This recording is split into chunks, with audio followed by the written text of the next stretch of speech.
Okay, तो चलिए शुरू करते हैं। तो हाँ जी, आप सब कैसे हो? आप सब बढ़िया होंगे। तो वेलकम टू वीटीएस क्लासेस। हम डिस्कस करने जा रहे हैं पीपीएम के बारे में, यानी कि practice and principles of management के बारे में। पीपीएम में जो पेपर आपका रहने वाला है उसमें टोटल नंबर ऑफ चैप्टर 10 रहेंगे। कितने रहेंगे? 10। एग्जैक्ट ये पता नहीं है जो किस चैप्टर से कितना मार्क्स का क्वेश्चन आ सकता है, लेकिन ये तो हमें पता ही है जो हमारा पैटर्न कैसा रहने वाला है। हमें 2 मार्क्स के 5 क्वेश्चन अटेंड करने हैं जिसमें मुझे 10 मार्क्स मिलेगा। 5 मार्क्स के 5 क्वेश्चन अटेंड करने हैं जिसमें मुझे 25 मार्क्स मिलेगा। और 10 मार्क्स के मुझे 4 क्वेश्चन अटेंड करने जिसमें हमें 40 मार्क्स मिलेगा। यानी टोटल ये होता है 75 मार्क्स। कितने होते हैं? 75 मार्क्स। 10 मार्क्स के जो क्वेश्चन रहेंगे वो टोटल नंबर ऑफ क्वेश्चन 6 रहेंगे। कितना रहेगा? 6। 5 मार्क्स के जो क्वेश्चन रहेंगे वो टोटल 8 रहेगा। और 2 मार्क्स के जो क्वेश्चन रहेंगे वो टोटल 8 रहेगा। यानी 8 में से 5 क्वेश्चन अटेंड करने हैं 2 मार्क्स के लिए, और 5 मार्क्स में 8 में से 5 क्वेश्चन अटेंड करने हैं, और 10 मार्क्स में 6 में से 4 क्वेश्चन अटेंड करने हैं। मैं जो आप सबके साथ में डिस्कस करने जा रहा हूं मोस्ट इंपॉर्टेंट क्वेश्चन हर चैप्टर वाइज मैं आपके साथ में डिस्कस करूंगा और उसको हम एक्सप्लेन करेंगे। लगभग ये समझ के चलिए यही क्वेश्चन आपके एग्जाम्स में दिखाई देगा। सबसे पहले मैं शुरू करता हूं चैप्टर नंबर 1। चैप्टर नंबर जो 1 है उसमें जो सबसे पहला क्वेश्चन आपको दिखाई देगा ये हो सकता है जो डिफाइन मैनेजमेंट हो। मैनेजमेंट का मतलब क्या होता है, बहुत कम समय लगेगा इसको एक्सप्लेन करने के लिए। आप ये समझिए जो बोर्ड होते हैं यानी कि बोर्ड ऑफ डायरेक्टर्स, जिसको आप एडमिनिस्ट्रेशन के नाम से जानते हैं, तो बीओडी क्या करता है ना, डिसीजंस लेता है। तो डिसीजंस लेता है तो इसके लिए वो रिस्पॉन्सिबिलिटी मैनेजर को देता है। मैनेजर क्या करता है, फ्यूचर में बहुत सारे एक्टिविटी करता है जिसके लिए वो रणनीति बनाता है जो किस तरीके से काम करवाया जाए। यानी कि प्लान को फोरकास्ट करने का काम होता है, ऑर्गेनाइज करने का काम होता है, कोऑर्डिनेशन का काम होता है, या कंट्रोलिंग का। तो मैनेजमेंट एक मल्टीपर्पज ऑर्गन है। मल्टीपर्पज ऑर्गन का मतलब होता है एक साथ में वो कई सारे एक्टिविटी कर रहा होगा, जिससे वो, जैसे मैं अगर आपको ये बोलूं एक वर्कर से कैसे काम करवाना है ये मैनेजमेंट को पता होता है। कौन से प्रोजेक्ट को बेहतर तरीके से वो प्रेजेंट कर सकता है जिसके वजह से उसके फ्यूचर में बिजनेस एक्सपेंशन हो सकता है या बिजनेस प्रॉफिटेबिलिटी की तरफ जा सकता है, ये एक मैनेजमेंट के जरिए ही हमें जानकारी मिलती है। यानी आप ये बोल सकते हो जो एक मैनेजर को पता होता है जो मैनेज कैसे करना है, यानी कि उस बिजनेस के लिए सही क्या है या गलत क्या है, यानी एफिशिएंसी को कैसे इंक्रीज करना है, प्रोजेक्ट को कैसे एनालिसिस करना है। तो ये सारा काम मैनेजमेंट के द्वारा ही होता है। यानी हर जगह पे ये आजकल ये मैनेजमेंट जो है ना ये यूनिवर्सल अप्लाई होता है। यूनिवर्सल अप्लाई यानी पूरी यूनिवर्स में अप्लाई किया जाता है। आप हॉस्पिटल्स की बात करो, आप स्कूल्स की बात करो, आप कॉलेजेस की बात करो, यानी आप किसी भी तरीके से किसी भी चीज में जाओ, या स्पोर्ट्स में जाओ, या किसी फिल्म इंडस्ट्रीज की बात करो, सोशल गैदरिंग की बात करो, चाहे पॉलिटिक्स की बात करो, हर जगह पे एक कॉमन वर्ड आता है मैनेजमेंट। यानी मैनेज कैसे करना है, किस तरीके से मैनेज करें ताकि हम बेहतर से बेहतर डिसीजंस ले सके जिसकी वजह से हमें नुकसान नहीं हो।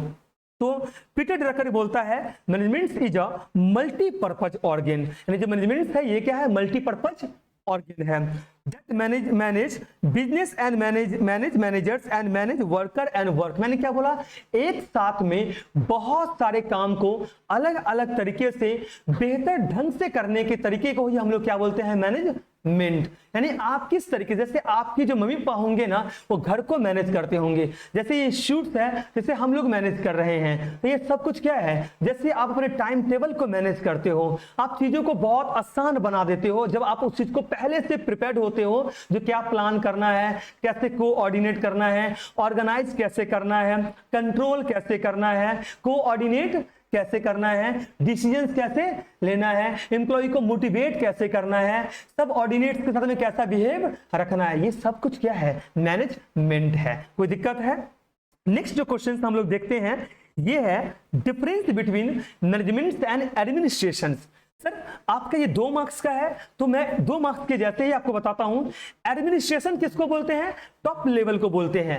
मैनेजमेंट के जो सबसे टॉप में बैठता है उसे हम एडमिनिस्ट्रेशन बोलते हैं। लाइक सीईओ हो गया, एमडी हो गया, चेयरमैन हो गया, या आप बोल सीएफओ हो गया, ये सब क्या है? एडमिनिस्ट्रेशन है। क्या है?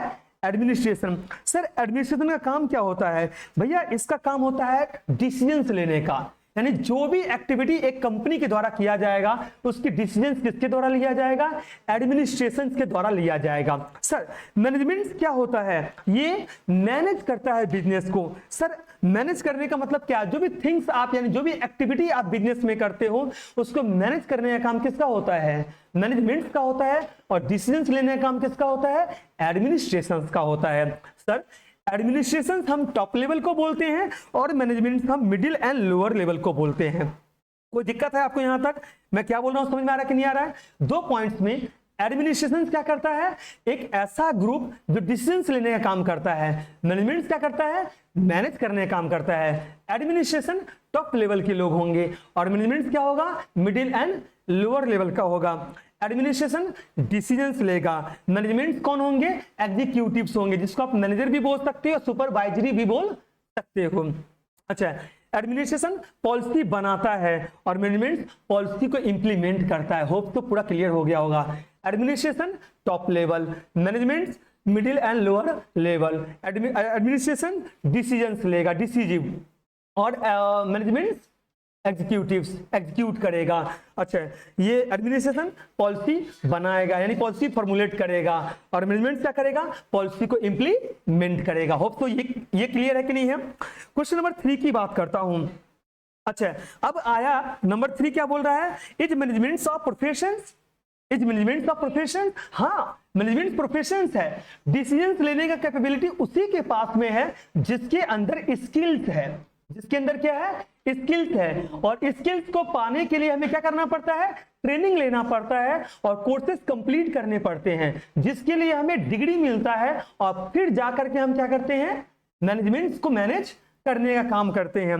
यानी सिंपल सी बात अगर मैं आपको बताऊं, यानी जब तक आपके पास में स्पेसिफिक स्किल्स और नॉलेज नहीं है उस क्षेत्र में, तब तक आप मैनेजमेंट को मैनेज नहीं कर सकते हो। यानी कि अगर आपके अंदर स्पेसिफिक स्किल्स है, यानी उस पर्टिकुलर एरिया की स्किल्स है और उसकी डिग्रियां आपके पास में है या उस चीज में आप एक्सपर्टीज हो, उसकी नॉलेज है ना, तो आप आसानी से गोल को अचीव कर सकते हो।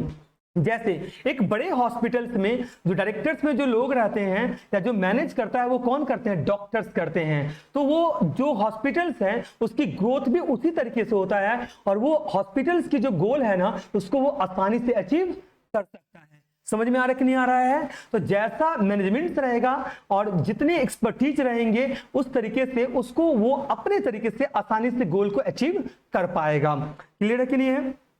नेक्स्ट मैं बात कर रहा हूं mention any 2 important functions of management. सबसे पहले आता है किसी भी चीज को मैनेज करने के लिए ना आपको प्री डिटरमाइंड प्लान करना पड़ता है। यानी मेरे सिंपल वर्ड में आप ये समझो, किसी भी काम को करने से पहले या किसी काम को शुरू करने से पहले उसके बारे में आपको प्लानिंग करना पड़ेगा। कैसे करना है, कब करना है, किन लोगों के साथ में करना है और किस वक्त में करना है, आपकी कंपटीटर्स क्या होंगे और किस तरीके से एग्जीक्यूट करना है, कॉस्टिंग क्या होगा, उसके प्राइस लेवल क्या होगा, कितना जो टाइम वेस्ट तो नहीं होगा, एफिशिएंसी को कितना यूज करेंगे। यानी कि हमारी जो भी रणनीति होगी, यानी हमारी जो भी स्ट्रेटेजी होगा ना, इसके लिए हमें प्लानिंग करना बहुत जरूरी है। तो सबसे पहला फंक्शन क्या है मैनेजमेंट का? प्लानिंग करना। दूसरा क्या है? ऑर्गेनाइजिंग।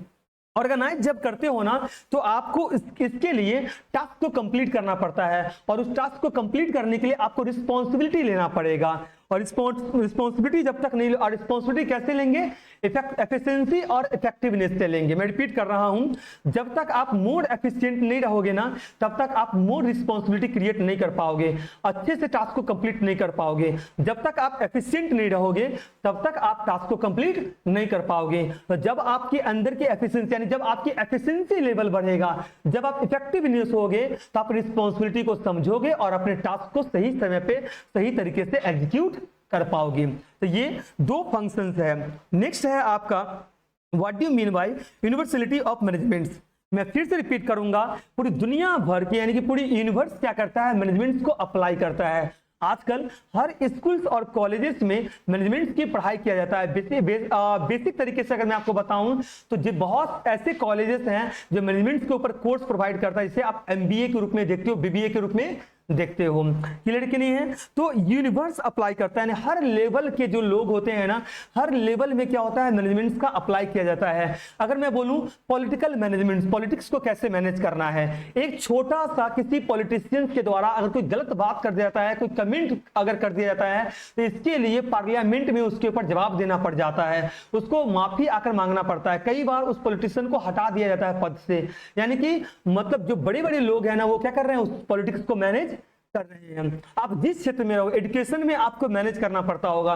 16 को एग्जाम्स है, इसके लिए आपको एक प्री प्लान, आपके पास में एक एक्टिविटी होगा जिसमें यह डिसाइड किया जाता है जो हमें पढ़ना कैसे है, हम किस तरीके से उसको एग्जीक्यूट कर सकते हैं। क्लियर है कि नहीं है? यानी कि पूरी यूनिवर्स इसको अप्लाई करता है हर लोकेशन में, हर ज्योग्राफिकल लोकेशंस में। इसकी क्या है, यानी कि आपको ये पता होना चाहिए जो अलग अलग कंटेक्स्ट में हम किस तरीके से चीजों को अप्लाई कर सकते हैं। जैसा कंडीशंस रहेगा, जैसा एनवायरमेंट रहेगा, उस तरीके से आपको मैनेज करना पड़ेगा। कोई दिक्कत है आपको यहां तक? ये पूरा क्लियर है कि नहीं है? यानी पूरी यूनिवर्स क्या कर रहा है, हर लेवल पे मैनेजमेंट कर रहा है, हर तरीके से वो मैनेज कर रहा है। ओके, नेक्स्ट जो क्वेश्चन आपका है ये है मैनेजमेंट इज एन आर्ट और साइंस। सर दोनों है, मैनेजमेंट आर्ट्स भी है और साइंस भी है। यानी आप ये बोल सकते हो कॉम्बिनेशन ऑफ क्रिएटिव। यानी कि कॉम्बिनेशन ऑफ क्रिएटिव का मतलब क्या है? एक वर्ड में अगर इसको मैं खत्म करता हूं तो सबसे बड़ा पॉइंट जो हमारा निकल के आता है, ये निकल के आता है प्रॉब्लम सॉल्विंग का। किसका निकल के आता है? Problem solving. यानी किसी प्रॉब्लम को सॉल्व करना ही क्या होता है, मैनेजमेंट, यानी कि क्रिएटिव थिंकिंग। देखो, आप प्रॉब्लम को प्रॉब्लम बना दो तो ये बहुत गलत होगा, लेकिन प्रॉब्लम को सॉल्व कर दो ना। जिसके भी प्रॉब्लम को अगर सॉल्व कर दे, जैसे आपकी कोई प्रॉब्लम है और उस प्रॉब्लम को सॉल्व कर दिया जाए ना, तो आपके लिए वो इंसान बेहतर बन जाता है। ऐसा क्यों बन जाता है कि उसकी जो प्रॉब्लम था उसको सॉल्व कर दिया गया। बट अगर प्रॉब्लम से और प्रॉब्लम क्रिएट कर दो तो आप अगले दिन से ना उस इंसान से मिलना क्या कर देते हो, बंद कर देते हो। तो मेरे हिसाब से मैनेजमेंट आर्ट्स और साइंस दोनों है।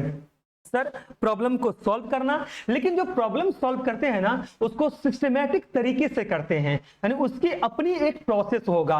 अगर कोई आपको ये बोले ये चैप्टर करके जाओ आप आसानी से पास हो जाओगे, नहीं भाई अभी तो 6 से 7 दिन टाइम है, मैं सब कुछ पढ़ के जाऊंगा। यानी कि अब सिस्टमैटिक वे क्या होगा, आपने ये तय करके गया जैसे सर मेरे को बताया गया है, प्लानिंग हो गया, डायरेक्टिंग हो गया, मोटिवेशन हो गया, यहां से 10 मार्क्स का आना तय है।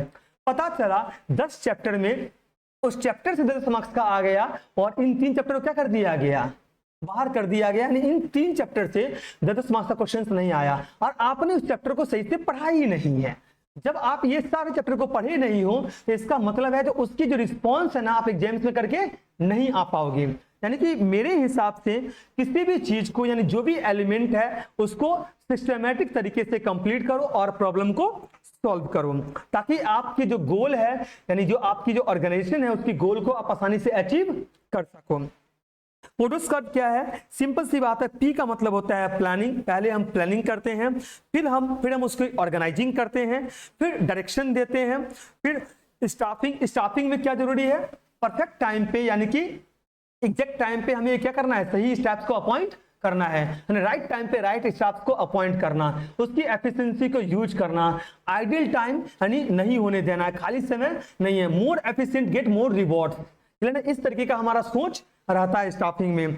कोऑर्डिनेट करना बहुत जरूरी है। ऐसा नहीं है जो डिफरेंट डिपार्टमेंट है और इस डिपार्टमेंट के जो मैनेजर है ना दूसरे डिपार्टमेंट को सही टाइम पे इंफॉर्मेशन प्रोवाइड नहीं कर पा रहा है या उसकी मदद नहीं कर पा रहा है।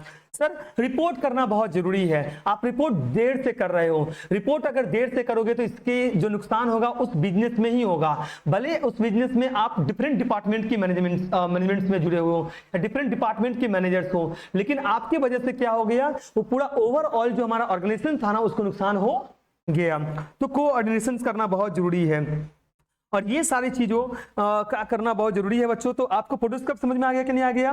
यानी पहले प्लानिंग करते हैं, फिर ऑर्गेनाइजिंग करते हैं, फिर डायरेक्टिंग है, फिर स्टाफिंग है, फिर कोऑर्डिनेटिंग है, फिर रिपोर्टिंग है, फिर बजटिंग है। बजटिंग सबसे लास्ट में तय होता है, जो एक्चुअल में कितना कम खर्चे में कितना ज्यादा हमें क्या करना है, प्रोडक्ट यानी कि आउटपुट निकालना है। तो हम इन तरीके का चीज करते हैं, इसे हम प्रोड्यूस कब बोलते हैं। किसके द्वारा ये इंट्रोड्यूस किया गया है? लूथर ग्यूलिक के द्वारा, याद रखना, और एल अर्विक के द्वारा। यानी ये कैटेगरीज है, यानी एक मैनेजर का की रिस्पॉन्सिबिलिटी होता है। एक मैनेजर का सबसे पहला रिस्पॉन्सिबिलिटी क्या होता है? प्लानिंग करना। मैं रिपीट कर रहा हूं, एक मैनेजर का पहला रिस्पॉन्सिबिलिटी क्या होता है? प्लानिंग। फिर क्या होता है? ऑर्गेनाइजिंग। फिर क्या होता है? डायरेक्टिंग। फिर क्या होता है? स्टाफिंग। फिर क्या होता है? कोऑर्डिनेटिंग। फिर क्या होता है? रिपोर्टिंग। और लास्ट में क्या होता है? बजटिंग। होप सो क्लियर कि नहीं है? यानी की रिस्पॉन्सिबिलिटी है। क्या है ये? एक मैनेजर का की रिस्पॉन्सिबिलिटी है। अगर इस प्रोसेस से वो चीजों को करेगा ना, तो बहुत कम समय में अपने जो गोल है ना उसको अचीव कर पाएगा। अच्छा, why management is important to an organization? एक ऑर्गेनाइजेशन के लिए मैनेजमेंट क्यों इंपॉर्टेंट है?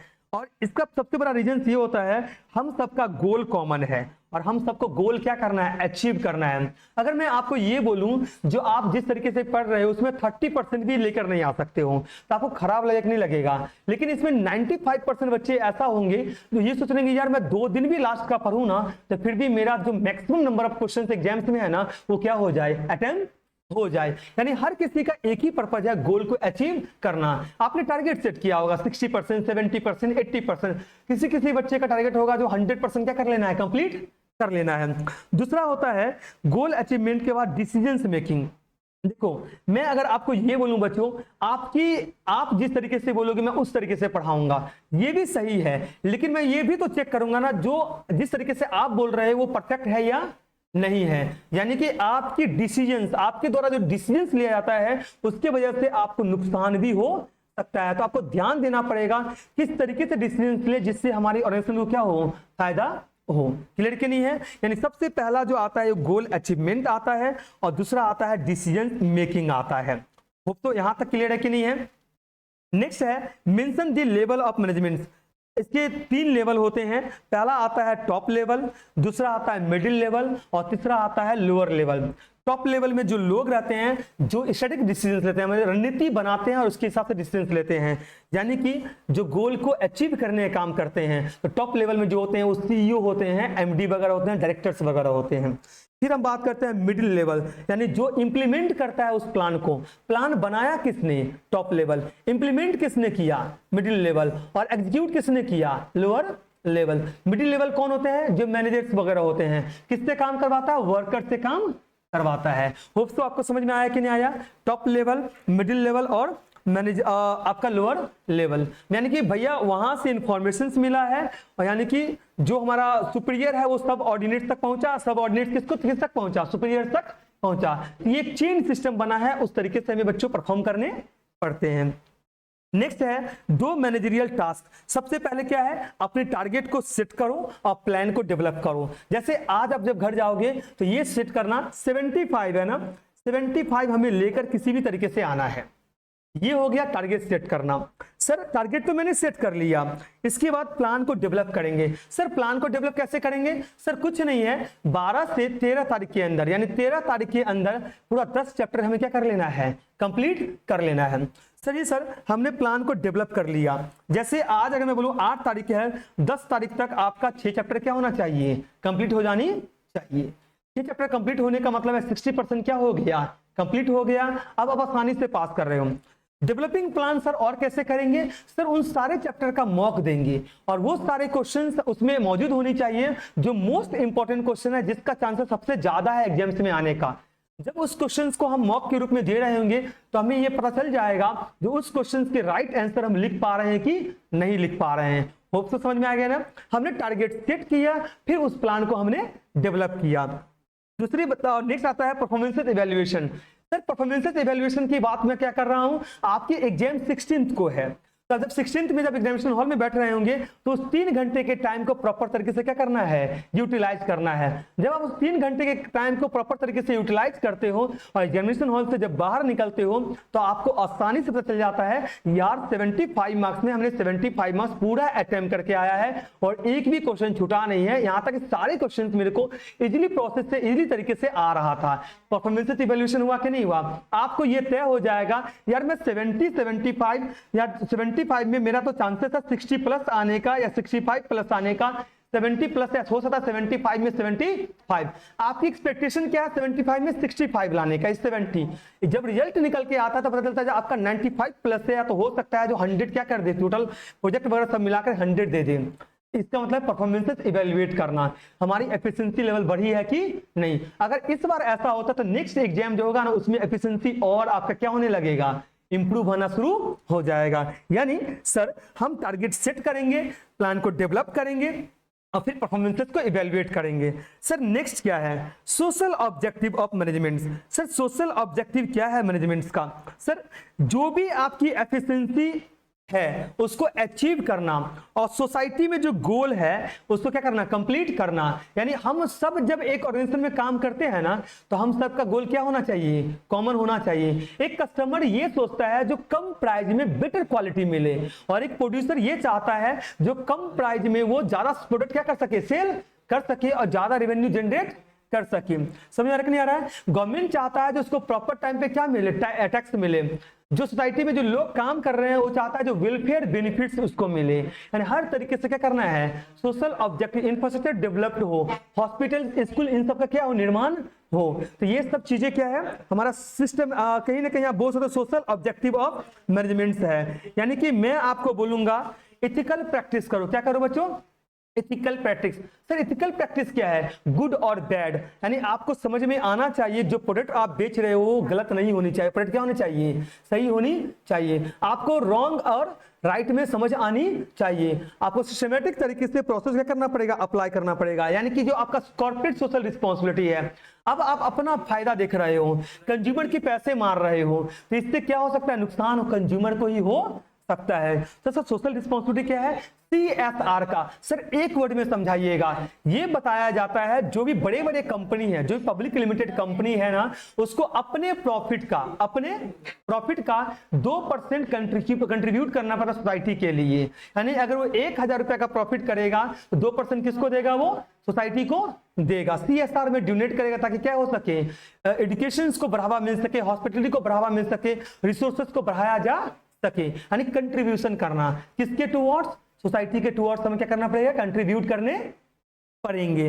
बच्चों क्लियर है कि नहीं है। सिस्टमैटिक अप्रोच मैंने बता दिया है। सिस्टमैटिक अप्रोच को एक वर्ड में समझना है, सिस्टमैटिक तरीके से किसी चीज को करना है जिससे मेरा जो ऑप्टिमम एफिशिएंसी यानी एफिशिएंसी लेवल पूरी तरीके से क्या हो सके, अचीव हो सके, हमारा गोल भी आसानी से अचीव हो सके और जितने भी रिसोर्सेस मेरे पास में अवेलेबल है ना उसकी ऑप्टिमम यूटिलाइजेशन हो सके।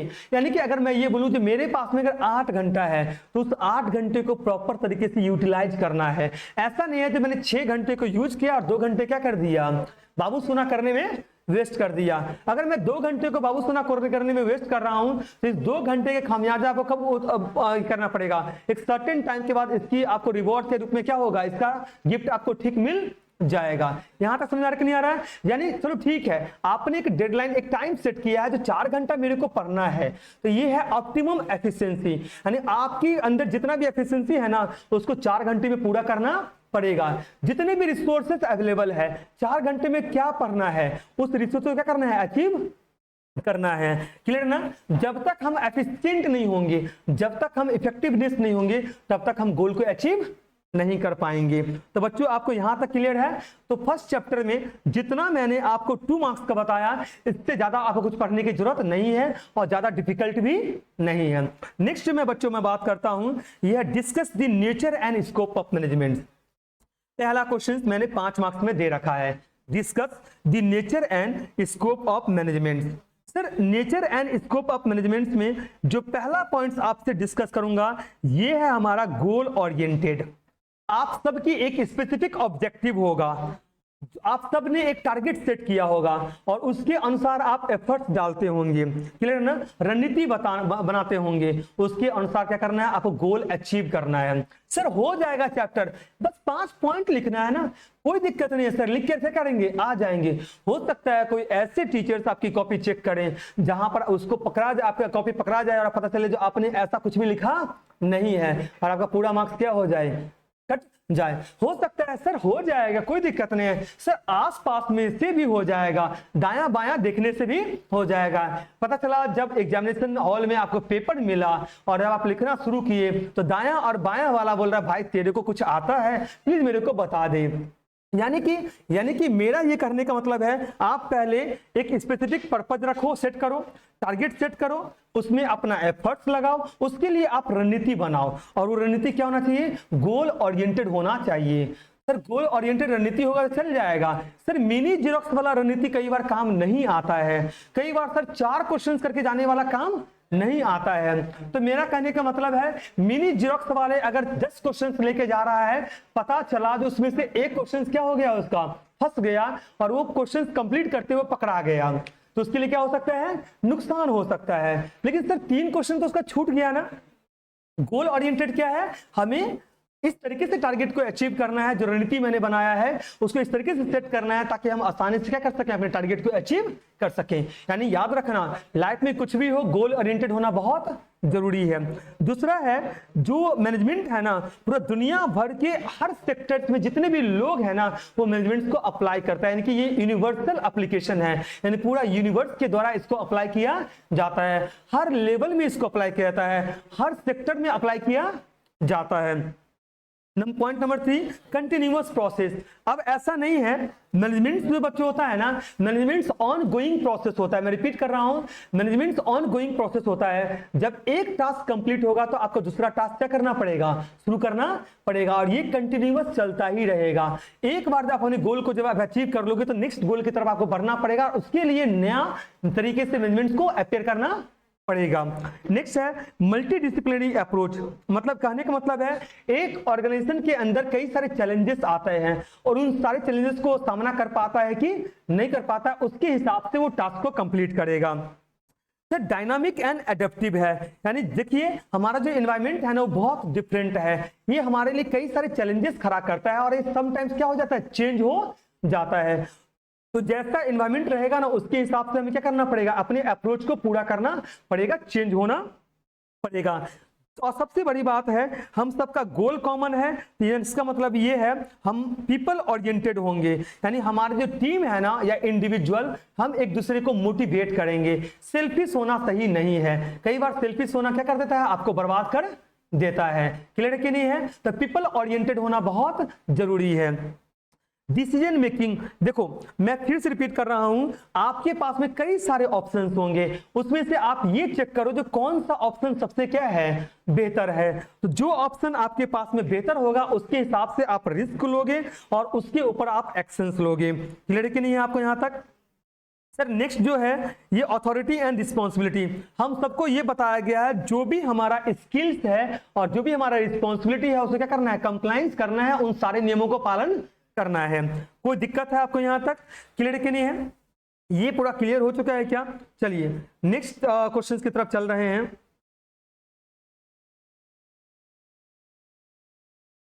नेक्स्ट जो हम आ रहे हैं ये है आपका स्कोप ऑफ मैनेजमेंट। स्कोप तो पहले क्या है, सबसे पहले हमें प्लानिंग करना पड़ेगा ना।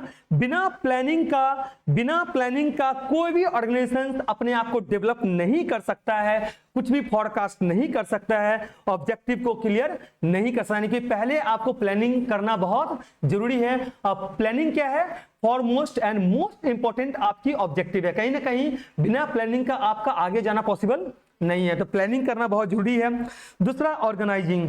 सर सिंपल सी बात है, प्लानिंग का मतलब समझो ना, जब किसी को बॉयफ्रेंड की जरूरत होती है, किसी को गर्लफ्रेंड की जरूरत होती है, तो जब उसको कोई नंबर से कॉल आता है या किसी नंबर से मैसेजेस आता है और कई महीनों तक कन्वर्सेशन होता है, तो लड़की ये तय करने में लगा देता है, नहीं यार अभी के लिए तो ये थोड़ा सा ये है, इसको फ्रेंडशिप जोन में रखते हैं, थोड़ा सा और टाइम लेते हैं ये समझने के लिए लड़का सही है कि नहीं है। मुझे बताओ बेटा आपने प्लानिंग किया कि नहीं किया, और उस बेटे ने क्या किया, उस बेटे ने स्टारबक्स में जाकर के हजारों रुपए आपके पीछे क्या कर दिया, खर्च कर दिया। एक कॉफी का वो जब रास्ते में खड़ा होता होगा तो 5 रुपए का चाय पीता होगा, 7 रुपए का चाय पीता होगा, 10 रुपए चाय, लेकिन अब एक कॉफी के लिए उसने 2000 रुपए बर्बाद कर दिया। कभी रास्ता में खड़ा होकर पिज्जा खाता होगा 60 रुपए का, लेकिन आपके लिए पिज्जा का बिल बना दिया 1000 रुपए का। कोल्ड ड्रिंक, जहां पर जो कोल्ड ड्रिंक 30 रुपए 40 रुपए मिल रहा है 20 रुपए में, उस कोल्ड ड्रिंक को उसने 200 रुपए पे कर दिया। यानी कि फिर भी आपके दिमाग में क्या चल रहा है, नहीं यार थोड़ा सा तो समय लेना चाहिए, देखना चाहिए ये बंदा सटीक बैठता है कि नहीं। यानी कि भैया मेरे को समय लेना है, ये प्लान करना है कि मेरा बॉयफ्रेंड के लायक है कि नहीं है। अब बॉयफ्रेंड के लायक होगा तो स्टूडेंट अगर बोलेगा देखो 6 महीने से हम लोग रिलेशनशिप में हैं, अब चलते हैं शादी करने के लिए, नहीं यार मम्मी नहीं मान रही, मम्मी बोल रही है पहले मेरे को सीए बनना है, सीएस बनना है, सीएमए बनना है, बैंकिंग करना है, एमबीए बनना है, फिर शादी। भले मम्मी आज तक कभी भी नहीं बोली है जो बैंकिंग करो, तुम सीए करो, सीएस करो। मम्मी तो घर में गुस्से ही क्या बोलती है, अरे तुम पढ़ाई लिखाई सही से करो, नहीं तो अगला साल तुमको क्या कर देंगे, हम शादी कर देंगे, तुम्हारे लड़का ढूंढ रहे हैं हम। लेकिन यहाँ पर लड़का को क्या लगाया जा रहा है, चूना लगाया जा रहा है। 3-4 साल का टाइम दिया जा रहा है, 5 साल का टाइम दिया जा रहा है। क्यों ऐसा किया जा रहा है, भैया प्लानिंग चल रहा है। तुम्हारा बैंक बैलेंस तो थोड़ा देखूं, तुम जितना बोले हो लंबा लंबा फेंके हो वो सही भी है कि नहीं है। यानी सर मेरा सिंपल बात है, बिना प्लानिंग का आप फोरकास्ट ही नहीं कर पाओगे, क्लियर ना। नेक्स्ट आता है ऑर्गेनाइजिंग। सर ऑर्गेनाइजिंग क्या है, चाहे वो आप किसी भी रिसोर्सेज जो अवेलेबल है ना उसको सही तरीके से, जितना आपके रिस्पॉन्सिबिलिटी दिया गया है ना, एक टीम के साथ में क्या करो, उसको कंप्लीट करो। बोलता ना एक इंडिविजुअल कभी भी सारा काम नहीं कर सकता है, बट वो टीम वर्क के साथ में काम करेगा ना तो वो चीजें बहुत आसान हो जाएगा। तो वो ऑर्गेनाइज करो, उसमें जितने भी एफिशिएंट मेंबर है उसको शामिल करो, ताकि आप अपने गोल को आसानी से अचीव कर सकते हो। नेक्स्ट है स्टाफिंग। देखिए मैंने क्या बोला, राइट टाइम में राइट लोग को क्या करना है, अपॉइंट करना है, जिसके अंदर ऐसा नहीं है जब आप इंटरव्यू देने के लिए जाते हो, देखा यार ये लड़की तो बहुत खूबसूरत है, मैंने क्या किया, नहीं कोई जरूरत नहीं है। 10th में कितना परसेंट, अच्छा 10th में आपका 45% है, ओके सर। 12th में कितना है सर, ये मेरा तो उस वक्त में कोविड का प्रॉब्लम चल रहा था, जिसकी वजह से मेरा मेंटली मैं डिस्टर्ब था, तो मेरे को जस्ट 70% या 60% है। अच्छा कोई दिक्कत नहीं है। अच्छा आपको कोई स्किल्स है क्या, सर स्किल्स तो नहीं है, बहुत दिक्कत है, ये है वो, चल ठीक है कोई दिक्कत नहीं है। अच्छा ठीक है कोई दिक्कत नहीं है, आप एक काम करिए कल से आप आके ऑफिस ज्वाइन कर लीजिए। पता चला जब वो ऑफिस ज्वाइन की, जितना हमारा प्रॉफिट पहले हो रहा था ना उसका 10% या 20% हर साल क्या होने लगा, घटना शुरू हो गया। मेरा कहने का मतलब है राइट टाइम पे राइट स्टाफ को अपॉइंट कहता है, फेस देखकर अपॉइंट नहीं होता है, क्लियर के नहीं है। तो अपॉर्चुनिटी, अच्छा आपको राइट रोल दिया जाएगा, राइट टाइम पे ऑर्गेनाइजेशन ये चाहेगा ग्रोथ हो, एडवांसमेंट हो। जब भी बड़े कंपनी में जब जाएंगे ना, टॉप 4 कंपनी में, 5 कंपनी में, तो आपका फेस नहीं मैटर करता है, नॉलेज मैटर करेगा, क्योंकि उसको ग्रोथ से मतलब है, आपकी फेस से मतलब नहीं है, क्लियर कि नहीं। तो वैसे भी आप शादी कार्ड उसको देने जाइएगा मैनेजर्स को या एचआर को, जो सर आपको भी शादी में आना है, तो वो क्यों आपके मतलब इसे फेस से मतलब रखेगा, उसको किससे मतलब है, उसको ग्रोथ से मतलब है, उसके बिजनेस में एक्सपेंशन से मतलब है, क्लियर कि नहीं है। नेक्स्ट आता है डायरेक्शंस। डायरेक्शंस क्या है, देखो डायरेक्शंस क्या है, जो भी एम्प्लॉय के बीच में कंफ्लिक्ट होता है ना उसको रिजॉल्व करना है, जो मतभेद है उसको क्या करना है, खत्म करना है। और खत्म मतभेद जैसे होता है ना, आप लोग के बीच में जब झगड़ा होता है तो आप लोग क्या करते हो, झगड़ा होता है तो चलो ठीक है 3 दिन तक तो ब्लॉक रहेगा, चौथा दिन तक क्या होगा, फिर किसी न किसी तरीके से नंबर क्या होगा, अनब्लॉक होगा, फिर बैठ करके बात को सेटलमेंट किया जाता है। मैंने झगड़ा तो खत्म होना चाहिए, झगड़ा खत्म नहीं होगा तो बहुत प्रॉब्लम हो जाता है। तो भैया सिंपल सी बात है, पॉजिटिव वर्क, जहां पर काम करते हो वहां पर पॉजिटिव वर्क इन्वायरमेंट होना चाहिए। एम्प्लॉय को गोल क्या करना है, अचीव करना है, एम्प्लॉय मोटिवेट होनी चाहिए। नेक्स्ट आता है कंट्रोलिंग। अब ऐसा मत करना, आपने बोला जी सर ठीक है, अब बिना बताए हुए आपने क्या कर दिया, ऑफिस से निकल गए और काम जब जिस टाइम पे कंप्लीट होना था वो कंप्लीट हुआ ही नहीं। तो करेक्टिव मेजरमेंट या करेक्टिव स्टेप तभी ले जाता है जब कंट्रोल किया जाता है, उस ऑर्डर का पालन किया जाता है। नेक्स्ट है डिसीजन मेकिंग। सब कुछ सही रहेगा तो हम एनालिसिस ये करेंगे और हम ये देखेंगे जो कहां पर हमें अपॉर्चुनिटी मिल रहा है, जहां पर हम एक्शन ले सकते हैं। कोऑर्डिनेशन, यानी कि हम एक दूसरे से कम्युनिकेट करते रहेंगे ताकि क्या हो जाए, काम आसान हो जाए। सुपर जो मतलब आप सब ऑर्डिनेट किससे कम्युनिकेट करेगा, सब ऑर्डिनेट सुपीरियर से कम्युनिकेट करेगा, सुपीरियर किससे कम्युनिकेट करेगा, सब ऑर्डिनेट। एक डिपार्टमेंट के मैनेजर किससे कम्युनिकेट करेगा? दूसरा डिपार्टमेंट किससे करेगा? पहले डिपार्टमेंट। एनालिसिस करना बच्चों बहुत जरूरी है, मैनेजमेंट को चेंज करना भी बहुत जरूरी है। यानी कि हमें हमेशा क्या होना चाहिए? हमारा काम रणनीति के अनुसार सही होना चाहिए। अगर एक डायरेक्टर के द्वारा हमें नुकसान हो रहा है, डायरेक्टर से क्या कर दिया जाएगा? हटा दिया जाएगा और उसके जगह एक नए डायरेक्टर्स को शामिल किया जाएगा। नेक्स्ट है रिस्क मैनेजमेंट। आपको देखना पड़ेगा किसी भी गोल को अचीव करने के लिए कितना रिस्क है और उतना रिस्क आप ले पा रहे हो कि नहीं पा रहे हो। कोई दिक्कत है आपको यहां तक? नेक्स्ट, अच्छा आपको यहां तक बच्चों क्लियर है कि नहीं है? ये पूरा क्लियर हो गया है ना? अच्छा, नेक्स्ट है management is a means to achieve, management is a means to achieve predetermined ends. मैंने क्या बोला? सबसे पहले सिंपल सी बात है, मैनेजमेंट किसी गोल को तभी अचीव कर सकता है जब उसके पास में सारी चीज को कंप्लीट करने के लिए एफिशिएंसी हो और पहले से प्लानिंग हो। क्लियर है ना? सबसे बड़ी बात जो इसके लिए होता है यह गोल ओरिएंटेड, जो हम ऑलरेडी डिस्कस कर चुके हैं। ये क्या है बच्चों? Goal oriented. यानी हमें क्या होना पड़ेगा? गोल ओरिएंटेड होना पड़ेगा ताकि हम गोल को अचीव कर सके। यानी आप अगर ये सोचते हो जो मुझे इतना मार्क्स लाना है ना, उसके लिए क्या होना पड़ेगा? प्रोसेस को शुरू करना पड़ेगा। दूसरा है जितना भी रिसोर्सेस आपके पास में हो उसको फुल्ली यूटिलाइज करना है, उसको वेस्ट नहीं करना है। यानी कि आपके पास में जो फाइनेंशियल एसेट्स है, टेक्नोलॉजी है, ह्यूमन कैपिटल है या जो भी मटेरियल है, उसको क्या करना है? अचीव करना है। यानी कि कहीं ना कहीं पूरी तरीके से उसको यूज करना है। नेक्स्ट है प्लानिंग करना है और कंट्रोल करना है। यानी जो भी रणनीति आपने बनाया है ना, उसी पाथ पे आपको चलना है ताकि आप आसानी से क्या कर सको? गोल को अचीव कर सको। नेक्स्ट है more efficient get more reward. यानी एफिशिएंसी एंड इफेक्टिवनेस। यानी कि जितना रिसोर्सेस है ना, अगर उसको मैं मैक्सिमम यूज करता हूं ना, जैसे कोई इंप्लॉई है वो मोर एफिशिएंट है, यानी उसकी एफिशिएंसी लेवल क्या है? दूसरे इंप्लॉई से काफी ज्यादा है, तो वो आसानी से गोल को अचीव कर सकता है और उसको जो रिवॉर्ड होगा दूसरे को तुलना में क्या मिलेगा? ज्यादा मिलेगा। नेक्स्ट है मेजरेबल रिजल्ट। यानी सर इसका मतलब क्या है? सिंपल सी बात मैं बताता हूं, जब भी आप कोई रिजल्ट को मेजर करते हो ना, तो इसके लिए आपके पास में एक स्मार्ट तरीका होता है। स्मार्ट तरीका ये होता है एक सही समय तय करो, क्या क्या रिलेवेंट है उसको देखो और वो देखो जो ये अचीवेबल है कि नहीं है। यानी आप इसको अचीव कर सकते हो कि नहीं कर सकते हो। जब आपको लगे हाँ मैं इसको अचीव कर सकता हूं और ये रेलिवेंट है और इस समय के अंदर अचीव किया जा सकता है, तो उसके हिसाब से आप परफॉर्म करेंगे। नेक्स्ट है एडेप्टेबिलिटी। आपको चीजों को क्या करना पड़ेगा? एडेप्ट करना पड़ेगा। जो जितने भी न्यू अपॉर्चुनिटी है ना, उस अपॉर्चुनिटी को खोना नहीं है, उस अपॉर्चुनिटी को यूज करना है। न्यू अपॉर्चुनिटी क्या होता है? जैसे मेरे को दिख रहा है जो अभी सामने में ये हमारे पास में हर्डल्स है और ये अपॉर्चुनिटी है, अब फिर भी मैं अपनी अपॉर्चुनिटी को अपने हाथ से क्या कर रहा हूं? जाने दे रहा हूं। ये बिल्कुल सही नहीं है। नेक्स्ट, तो आपको यहां तक समझ में आया कि नहीं आ गया? तो फीचर्स भी आपको क्लियर है ना? फीचर्स भी वही है, गोल ओरिएंटेड है, पूरा यूनिवर्स में क्या होता है? अप्लाई किया जाता है। इसकी अपनी एक प्रोसेस होता है, मल्टी डिसिप्लिनरी, डायनामिक हो गया, डिसीजंस मेकिंग हो गया, अथॉरिटी एंड रिस्पॉन्सिबिलिटी हो गया, आपके अंदर स्किल्स का होना जरूरी है और कोड ऑफ कंडक्ट को आपको अप्लाई करना पड़ेगा। सर नेक्स्ट क्वेश्चन एग्जाम्स में जो आ सकता है ये क्या है? Is management of professions. Is management of profession. हाँ सर बिल्कुल, एक मैनेजमेंट प्रोफेशन है, क्योंकि मैनेजमेंट ही उस चीज को इंप्लीमेंट करता है और उसी के द्वारा क्या होता है? पॉलिसी को फॉर्मुलेट भी किया जाता है। मैनेजमेंट से जो लोग हैं कल को वही सीईओ बन सकते हैं, सीएफओ बनते हैं, डायरेक्टर्स बनते हैं। यानी इसके पास में स्पेशलाइज नॉलेज होना चाहिए या एक्सपर्टीज होना चाहिए या तो स्किल्स होना चाहिए ताकि उन चीजों को वो अच्छे से समझ सके। नेक्स्ट है फॉर्मल एजुकेशन एंड ट्रेनिंग। चाहे वो डिग्री ले और डिग्री लेने के बाद क्या करे? उसके लिए ट्रेनिंग ले। तो यानी कि सिंपल सी बात बता रहा हूं, यानी मैनेजमेंट प्रोफेशंस क्यों है? क्योंकि उसके अंदर स्पेशलाइज्ड नॉलेज है। क्या है बच्चों?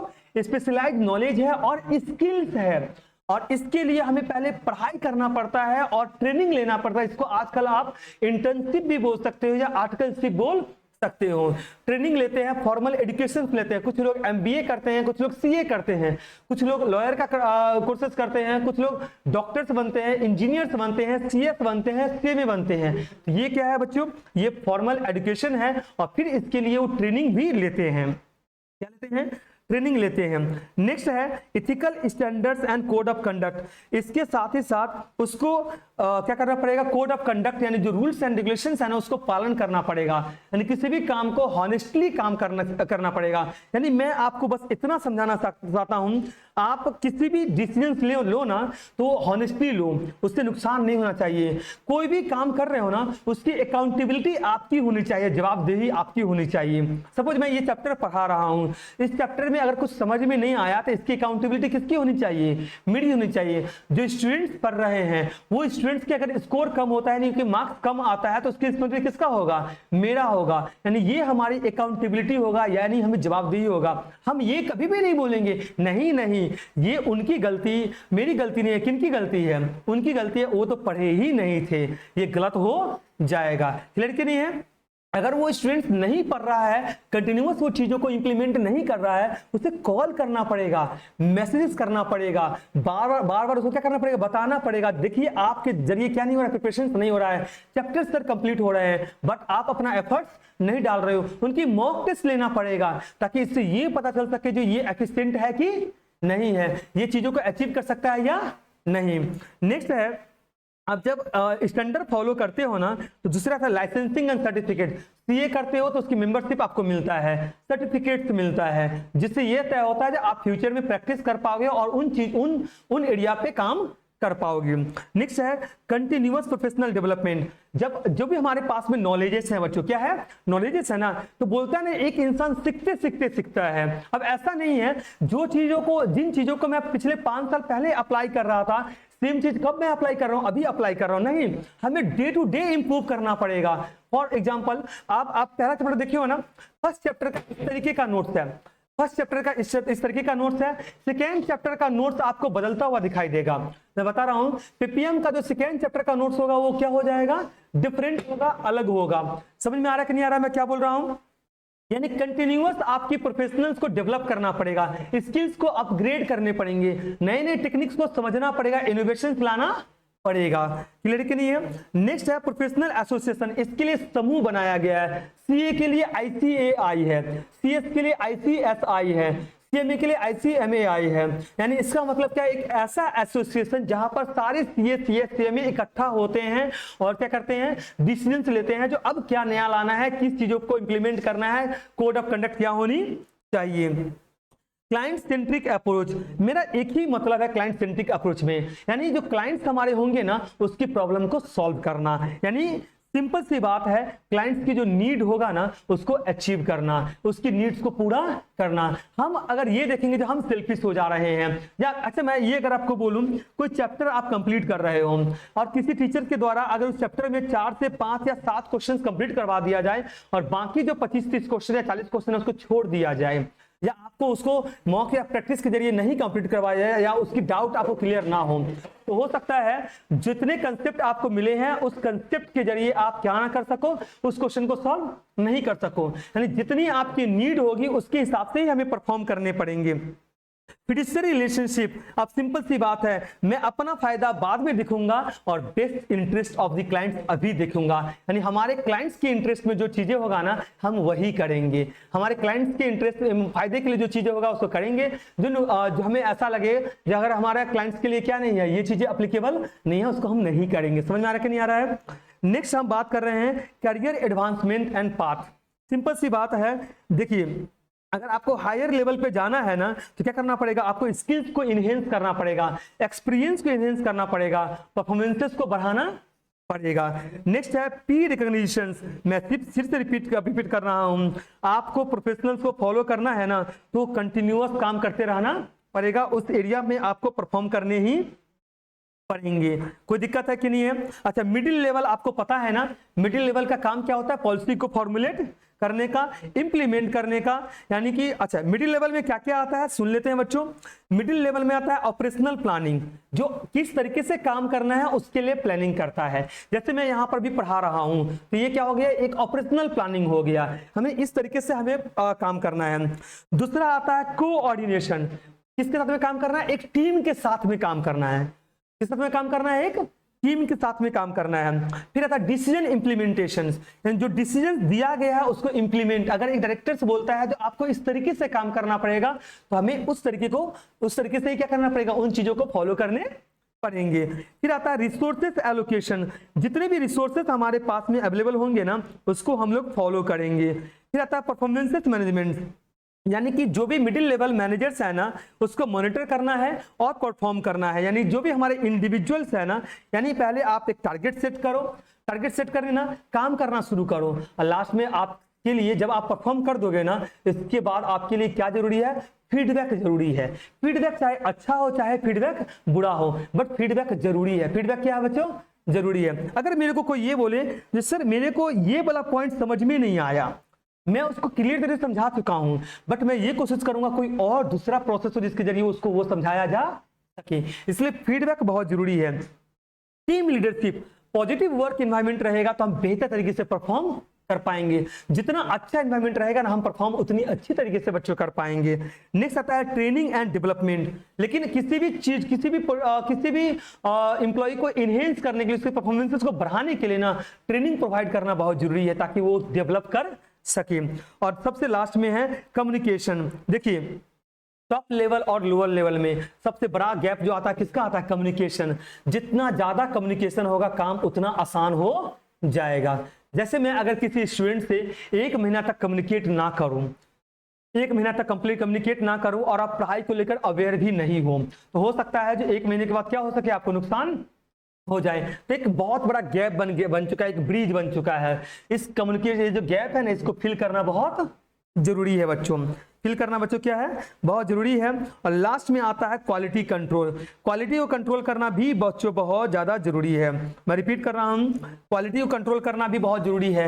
और सबसे ज्यादा जरूरी होता है प्रॉब्लम सॉल्विंग का। किसकी जरूरत होता है, प्रॉब्लम सॉल्विंग। क्वालिटी कंट्रोल हमने कर लिया, लास्ट में हम लोग क्या करेंगे, प्रॉब्लम को सॉल्व करेंगे।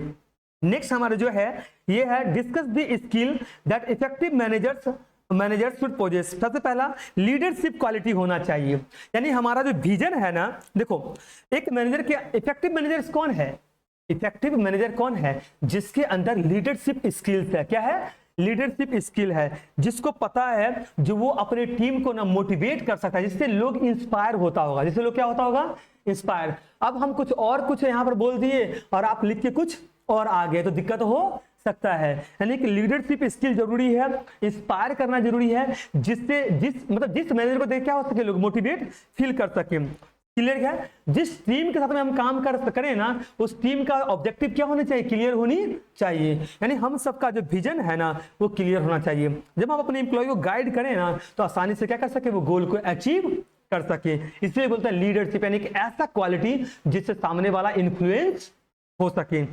दूसरा कम्युनिकेशन, मैंने क्या बोला, जब हम सामने वाले से कम्युनिकेट करते हैं, अपनी टीम से कम्युनिकेट करते हैं ना तो हमें डिफरेंट फीडबैक मिलता है और उस फीडबैक को हम सही से क्या कर सकते हैं, इंप्लीमेंट कर सकते हैं, यानी उसमें बदलाव कर सकते हैं, चीजों को बेहतर बना सकते हैं। नेक्स्ट है डिसीजन मेकिंग। डिसीजन मेकिंग क्या है, डिसीजन मेकिंग क्या मतलब होता है, हम ऐसा क्या डिसीजन लें ताकि मैं अपने पर्पज और गोल को आसानी से अचीव कर सकूं। और सबसे बड़ा चीज आता है ना, आपके अंदर ऐसा स्किल्स होना चाहिए ताकि आप किसी भी प्रॉब्लम को आसानी से सॉल्व कर सको, यानी किसी भी प्रॉब्लम को सॉल्व करने की स्किल्स आपके पास में होनी चाहिए। देखो जब भी किसी इंसान से बात करो ना तो उसकी प्रॉब्लम पे प्रॉब्लम डिस्कस मत करो, बोलो ठीक है अच्छा आपका ये प्रॉब्लम है, ठीक है मैं आपसे बाद में बात करता हूं, और उसको सरप्राइज करो, उस प्रॉब्लम क्या कर दो, आप किसी न किसी तरीके से सॉल्व कर दो। आपको देखोगे ना आपके लिए ना उस इंसान के नजर में ना जो वैल्यू होगा ना वो खुद क्या हो जाएगा, कई गुना बढ़ जाएगा। यानी सबसे बड़ी जो वर्ड आता है ना ये आता है प्रॉब्लम सॉल्विंग का। जब हम प्रॉब्लम सॉल्विंग करते हैं ना तो हमारी जो रिलेशनशिप है ना वो और बेहतर होना शुरू हो जाता है। नेक्स्ट आता है एडेप्टेबिलिटी।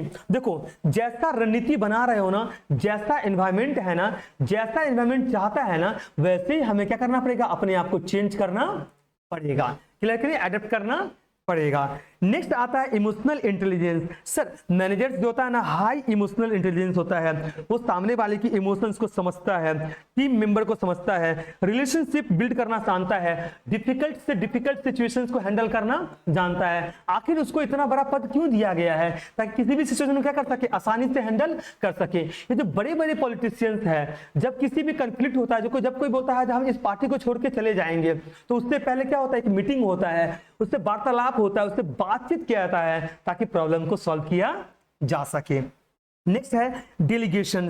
देखिए जितनी स्ट्रेंथ होगा, जितनी कैपेबिलिटी होगा ना, जैसा टास्क दिया जाएगा ना, उसी तरीके से हमें सपोर्ट्स भी मिलेगा, उसी तरीके से हमें गाइडेंस भी मिलेगा, और उसकी अपनी एक डेडलाइन होगा, यानी समझिएगा, तो उसके अकॉर्डिंग हम क्या करेंगे, उस चीज को कंप्लीट करेंगे। यानी अथॉरिटी जैसा बोलेगा वैसे हमें करना पड़ता है। नेक्स्ट है टाइम मैनेजमेंट। बोला ना, जिस इंसान ने टाइम मैनेजमेंट नहीं सीखा, हर एक चीज की डेडलाइन होनी चाहिए। जैसे आपको पता है जो आज ये चैप्टर हुआ है, तो आज ही क्या करना है, आपको कंप्लीट करना है, यानी आज ही इसको क्या करना है, रिवाइज करना है, कुछ भी हो जाए। लेकिन क्योंकि आपको पता है जो कल आपको सेकेंड चैप्टर और थर्ड चैप्टर का रिवीजन होगा, तो आपको क्या करना है, आज ही इसको खत्म करना है, यानी इसकी डेडलाइन होना चाहिए। आप सोचोगे नहीं मैं इसको स्किप कर देता हूँ, 14 या 15 को देखूंगा, तो हो सकता है जो कल अगर आपने स्किप किया तो चैप्टर नंबर 3 है, अब आपके ऊपर कितने का प्रेशर आएगा, 3।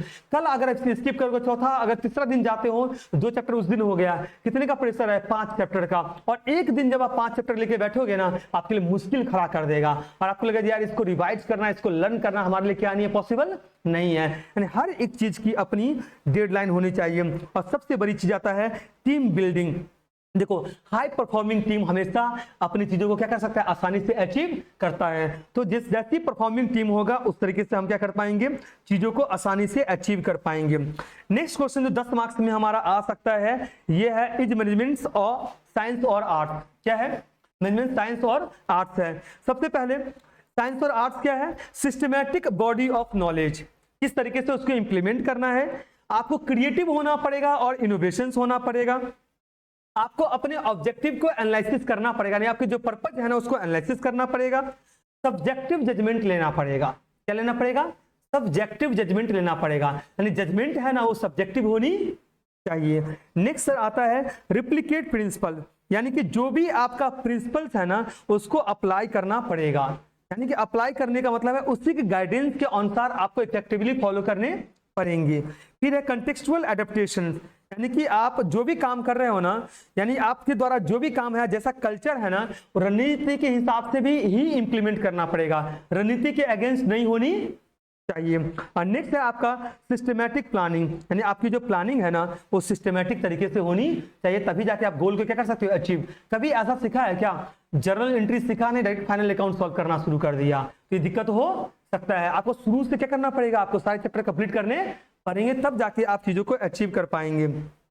नेक्स्ट आता है एक्सप्रेसिव कम्युनिकेशन, आपकी कम्युनिकेशन इफेक्टिव होना चाहिए ताकि एम्प्लॉय मोटिवेट हो सके। और सबसे बड़ी आता है एक्सपेरिमेंट करो और लर्निंग, जब ये जिस दिन ये छूट जाएगा ना, आप काम करना क्या कर दोगे, बंद कर दोगे।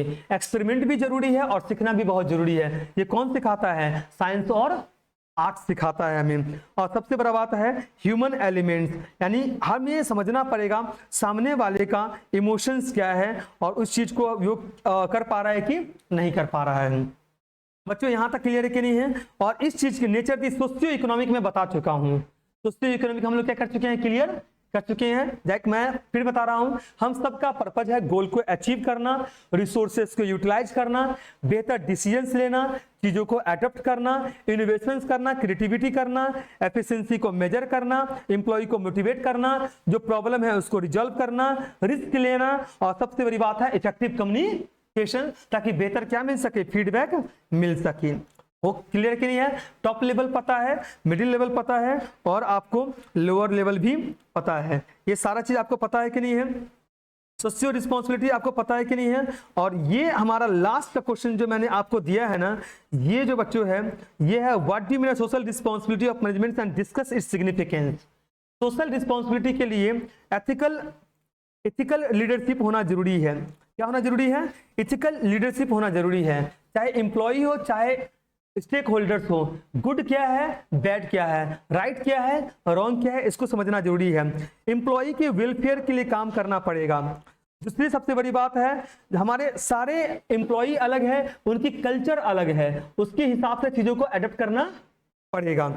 नेक्स्ट है स्टेक होल्डर एंगेजमेंट, यानी कि जितना इनपुट है उसी के हिसाब से क्या करना पड़ेगा, हमें आउटपुट देने पड़ेंगे। और सबसे बड़ी चीज आता है ना, वो आता है कस्टमर सेटिस्फैक्शन, यानी कस्टमर सेटिस्फाइड होना बहुत जरूरी है।